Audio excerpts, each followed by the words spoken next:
Hello, everyone. So, we are um, going to be writing about either Barbie or Megan for Essay 2, obviously, and we're determining what the message of either movie is and explaining in Essay 2 how the movie sends that message because we're conducting a rhetorical analysis of either movie. So this is going to be the lecture for Barbie, and I'm doing this to give y'all some ideas and share with y'all what I found in the movie in the event that you choose to write about Barbie.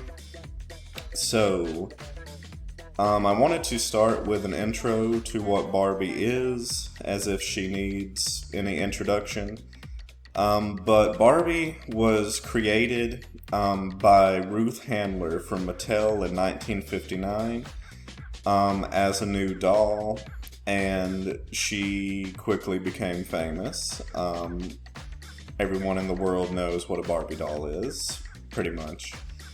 So, the beginning of the movie, where we see the girls, the little girls in the wild, playing with baby dolls before Barbie shows up, that's accurate to how it really was back then. Before Barbie was invented, girls were usually given baby dolls mostly to play with because it was expected that they were going to grow up to be mothers. So they needed to be prepared. So that was why girls were given baby dolls. But when Barbie came on the scene, that changed everything because with Barbie, girls could play act as adults, right? Not necessarily mothers, and could also play having careers with Barbie. That said, Barbie has been criticized for objectifying women and having impossible beauty standards. And I think the very first Barbie doll is a testament to that because she wears a skimpy bathing suit. That was the very first Barbie doll. And I didn't realize this, but the Barbie we see at the very beginning of the film was what the first Barbie doll was, wearing that bathing suit, right? Because she's the object of a male gaze on one level, and on another level, she is supposed to show girls that they can be anything they want, not necessarily just moms or wives, but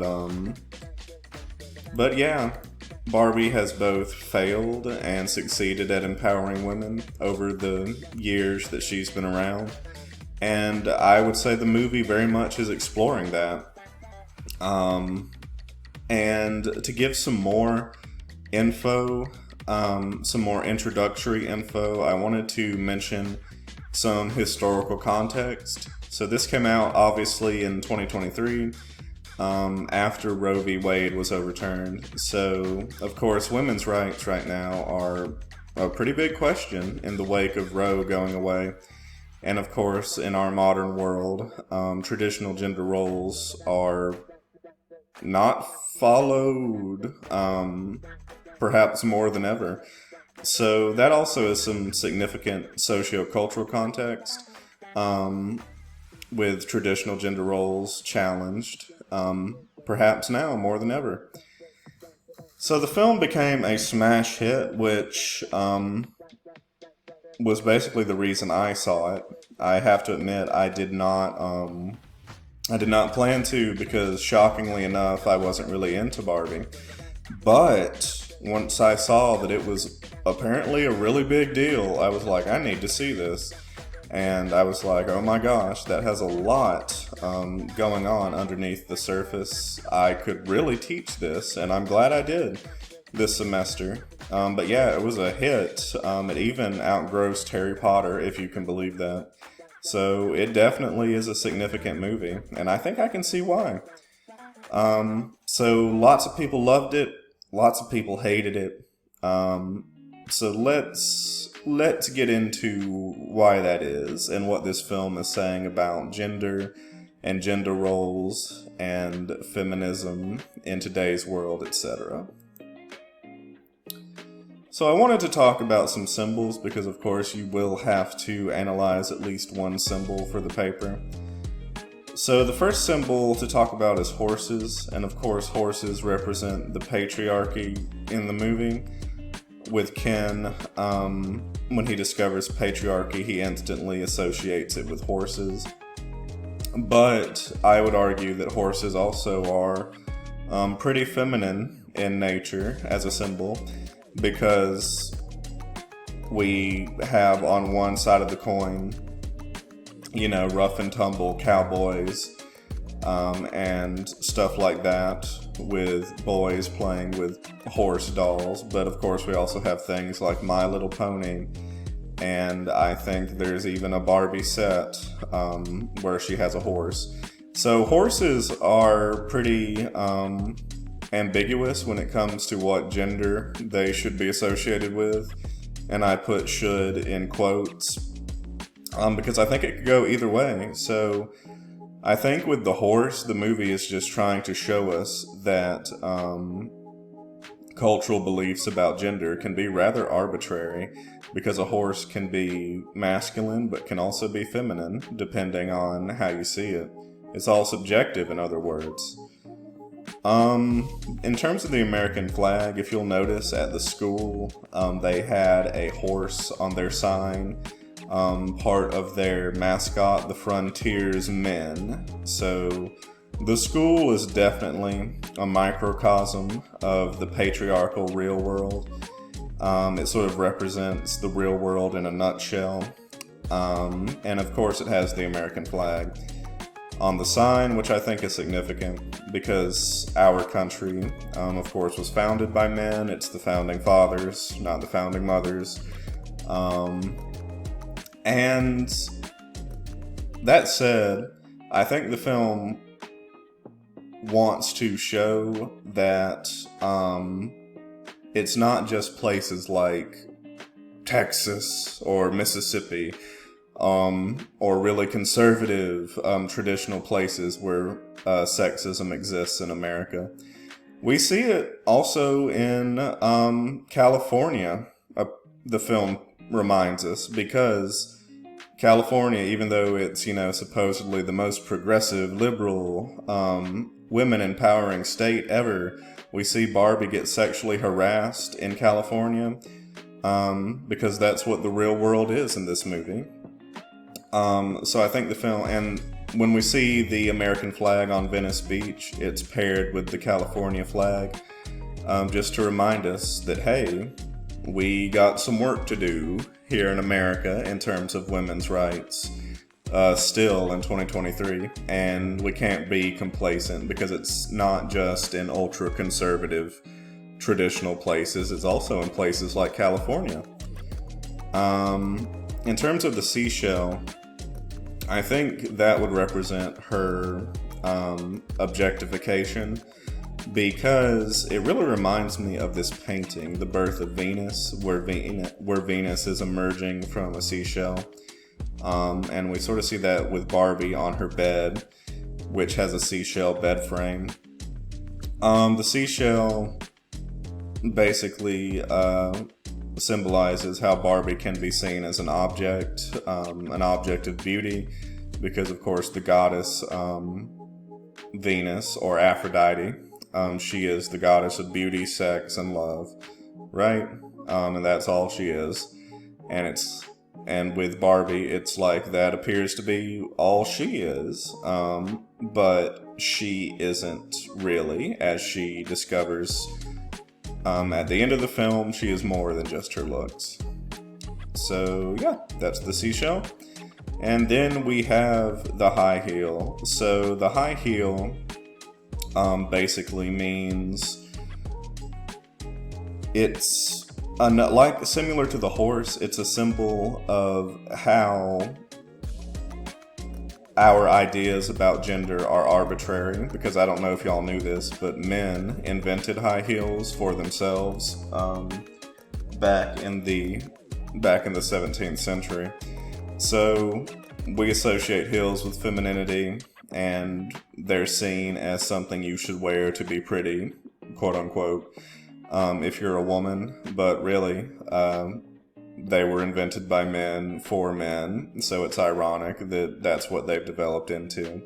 And of course, Barbie, when she goes to discover that she's more than just her looks and that she can have an identity apart from just being pretty, she has to turn down the heel that weird Barbie offers and choose the Birkenstock instead, the conventionally unattractive shoe. All right. All right, guys, now I want to shift to the next place, which is how Barbie represents Adam and Eve. So bear with me on this one. I would argue that Greta Gerwig, our communicator of this text, the director of the movie, I think she's doing something very smart. I think she's using an allusion to the Adam and Eve story that most everyone knows. I would argue that Barbie Land represents the Garden of Eden. It's presented at the beginning of the film like a paradise, although later we see it's not such a paradise after all. But it seems to be a matriarchal paradise, perfect world. And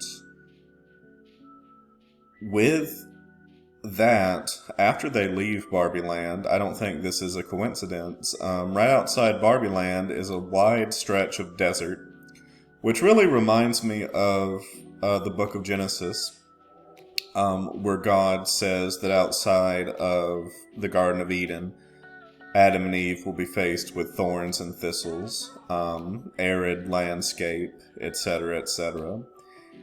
And I would argue that in this version of the Adam and Eve story that Barbie is telling, the man, Ken, is the Eve stand-in, because he's the one who takes the forbidden fruit. And I would say the forbidden fruit is the patriarchy, the books about patriarchy that he brings back to Barbie Land, causing it to become corrupted. I think that's the forbidden fruit. And we have Ken as our Eve, which is really appropriate because the movie definitely has a feminist message behind it. And traditionally, Eve is given more blame for bringing original sin in the world because she was the one tempted by the serpent and she was the one who gave in. But the movie sort of flips that on its head by presenting the man as the one who messes up in this version of the story.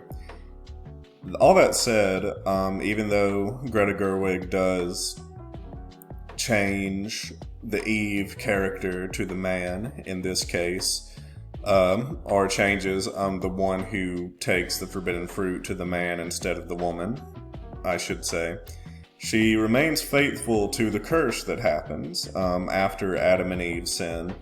And the curse is patriarchy. God curses Eve by giving her painful childbirth and saying that your desire will be for your husband and he will rule over you. So a lot of people might miss that, but patriarchy is presented as a curse in the Bible. It's not part of God's original plan. It's not a good thing. It's a punishment. It's a curse that man will rule over woman. So I think that's really clever that Greta Gerwig alludes to that story, because that really would help audiences accept her message, especially audiences who are religious, conservative, traditional people who might not like her message, because it tells them, hey, remember, in the Bible, patriarchy is a curse. So, yeah, I thought that was really cool how she uses that illusion for her rhetorical goal. I also wanted to talk about how Greta Gerwig uses the hero's journey.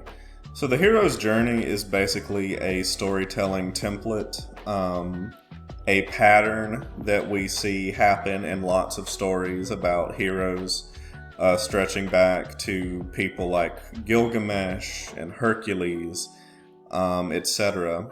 So the hero's journey involves some basic steps, and I'll just summarize it here to make things simple.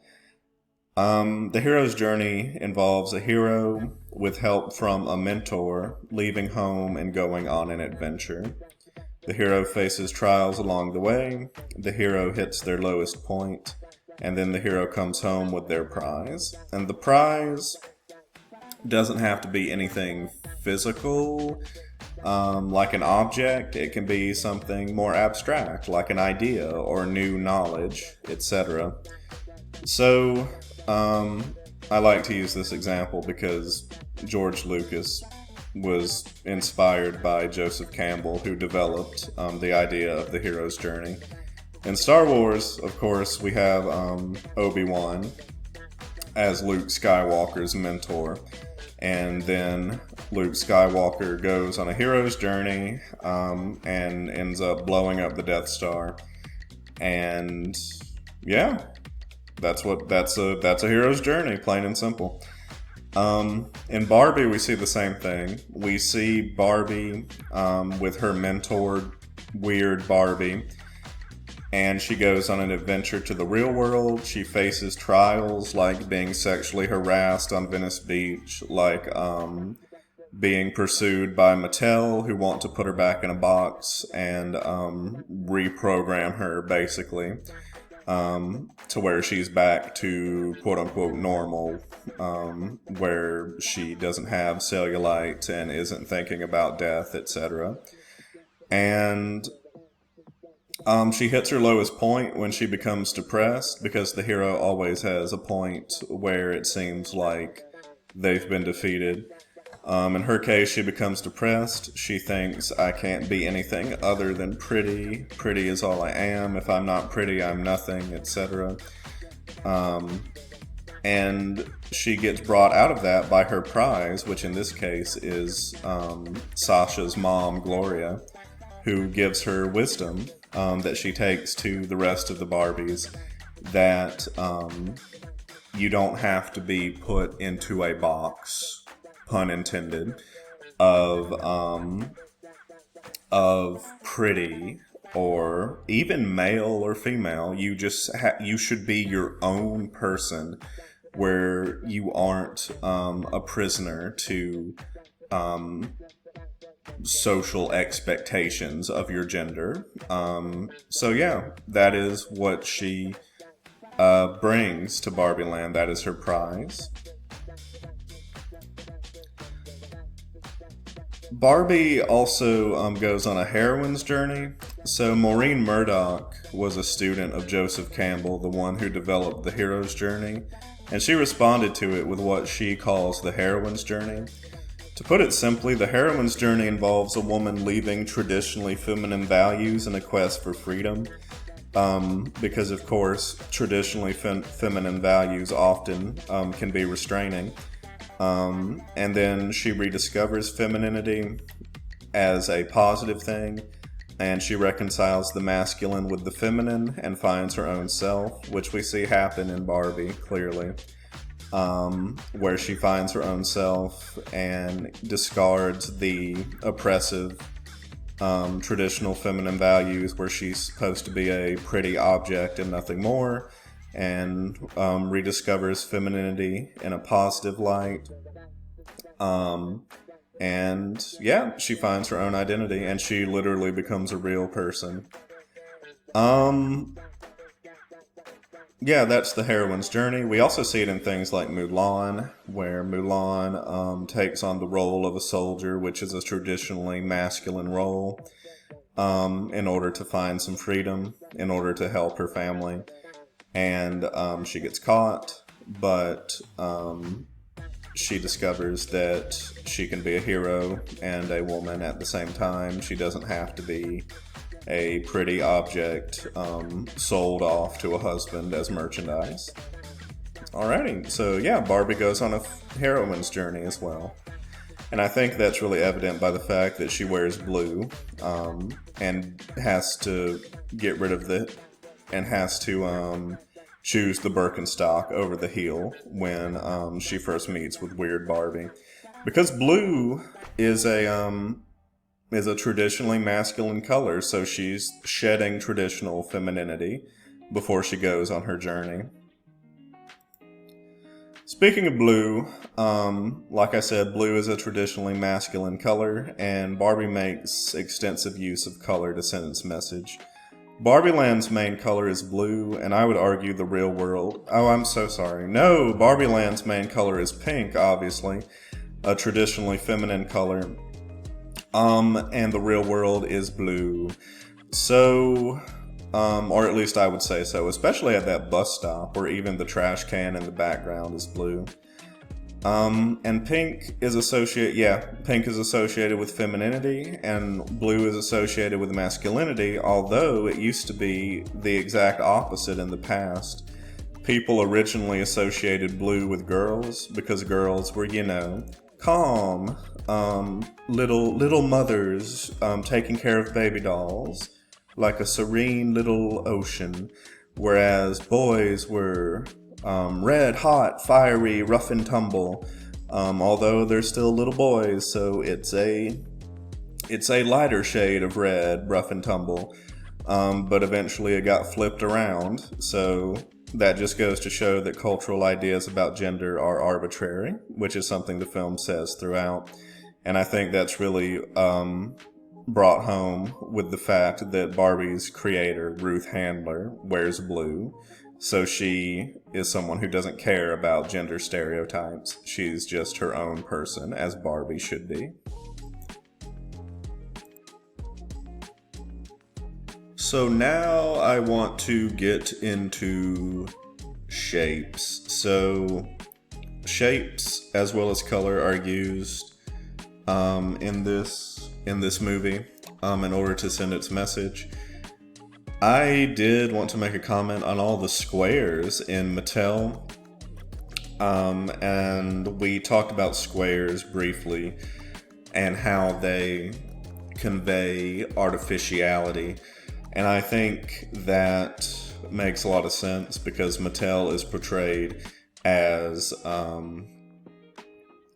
constructing an artificial femininity and female empowerment because it's just a facade. They like to act as if they are pro-women with their pink chairs and pink ties, etc. But in reality, it's a male-dominated company. And I think the diamond shapes for the windows, I thought that was interesting. I think it does represent perhaps a superficial idea of femininity, such as sparkles, which they actually mention, and also even diamond jewelry or something like that. But if you'll notice, it also gives the impression of a cage, as if Mattel is trapping women in feelings of feeling bad about themselves because they're not as beautiful as Barbie, etc. So let's talk about Ken. Mattel seems to be the villain, but Ken also seems to be the villain. That said, I would argue that he's a pretty sympathetic character. He struggles to understand who he is because it's always Barbie and Ken. He doesn't know who he is outside of Barbie. And Barbie tells him at the end of the movie that maybe he should find out who he is apart from her.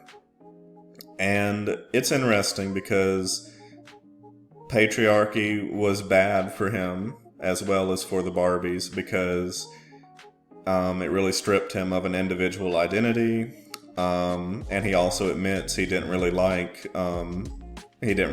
it, and he was only on board because he liked the horses, is what he admits, and he didn't like being a leader, and he thought it just wasn't him. So he was hurt by the patriarchy, but interestingly enough, he was also hurt by the matriarchy, because if you notice, the Kens don't have anywhere to live in Barbie Land, and they're pretty much treated like second-class citizens. So the matriarchy, the movie isn't necessarily pro-matriarchy at all. It could be saying that the matriarchy is just as bad as the patriarchy. That one group should not rule over another group, that one gender should not rule over another gender, but rather we should all be equal, and we should all be our own self and have our own identity. We should be liberated from social expectations when it comes to gender. And I think the fact that we have the discontinued dolls helping out to save Barbie Land. They're also outcasts, like the Kens in Barbie Land, and we have both male and female outcasts in terms of the discontinued dolls. So that just goes to show that anyone can be a victim of an unfair system, and no one should be. So the Kens should have rights, as should the discontinued dolls. They realize that in Barbie Land, and they try to do better, even though it definitely will take quite a while, as it does in the real world. And I think the film makes that clear from the fact that it's still Barbie Land at the end of the movie. It's not Barbie and Ken Land. So yeah, it's gonna be, there's gonna be a long road ahead, but positive change is coming, and I think that's what the film is telling us for people in the real world. Even though it's easy to get disheartened nowadays with all the bad stuff happening and people's rights seemingly being set back all the time, especially with things like Roe being overturned, there's still hope, and positive change will happen, even if it doesn't seem like it. Alright, and yeah, I think the film is definitely more nuanced than a simple women good, men bad message. I really do think it's saying that everyone should be treated equally. No one should be put into a box. No one should be constrained by traditional gender roles. Everyone should be their own person. Everyone should have equal rights, etc. And that's my thoughts on Barbie. I hope this gave you some good ideas. And that'll be it for this lecture. Thank you guys so much, and I'll see y'all next time.